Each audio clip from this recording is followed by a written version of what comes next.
Hello, আজকে একটা কাঁচকলা ভর্তার রেসিপি নিয়ে এসেছি। কাঁচকলা ভর্তাটা আসলে সবাই সব রকম করেন, আমিও এক এক সময় এক এক রকম করে করি।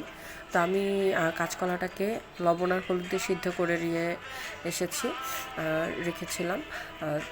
কাঁচকলাটাকে যখন আমি তরকারি করতাম তখন হলুদ মাখিয়ে রাখতাম, কিন্তু সিদ্ধর সময় যে একটু হলুদ দিতে হয় সেটা আমি জানতাম না, সেদিন আমাকে আন্টি শিখিয়েছে। এরপরে আমি সিদ্ধতে একটু লবণ দিয়ে দিলাম, লবণ দিয়েছি। হলুদটা দেওয়ার কারণ হচ্ছে কলাটা যেন কালো না হয়ে যায় কষ বের হয়ে।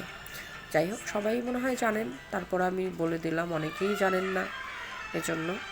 তারপরে কলাটাকে সিদ্ধ করে রেখে কলার খোসাটাকে খুলে এদিকে আমি একটু মরিচ ভেজে রেখেছিলাম, তেলের সাথে মরিচ ভেজে রেখেছিলাম, আর একটা পেঁয়াজ কুচো করে নিলাম।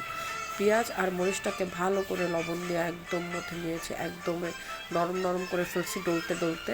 তার মধ্যে কলাটাকে দিয়ে ভালো করে একদম মিশায় ফেলা, মানে ভর্তাটা যত মিশে যায় না সব কিছুর সাথে তত মজা লাগে আমার কাছে, আর মনে হয় সবার কাছেই। এরপরে এর মধ্যে দিয়ে দিলাম একটু সরিষার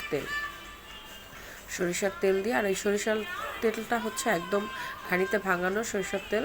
এটা আমি নিয়ে আসি এক জায়গা থেকে, একদম নিজে থেকে সরিষা দিয়ে ভাঙিয়ে নিয়ে আসি।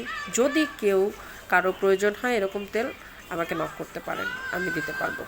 এরপরে এটা শেষ, মরিচ 3টাই দিলাম না, কারণ ঝাল হয়ে যাবে বেশি, ও তো আবার ঝাল খেতে পারে না, তাই একটা রেখে দিয়েছি। এটা গার্নিশের কাজেও লাগবে। আর ভর্তা করা শেষ হয়ে গেল, দেখেন কত লোভনীয় মজার একটা ভর্তা। আমি একটু লাস্টে খেয়ে দেখলাম কেমন লাগে।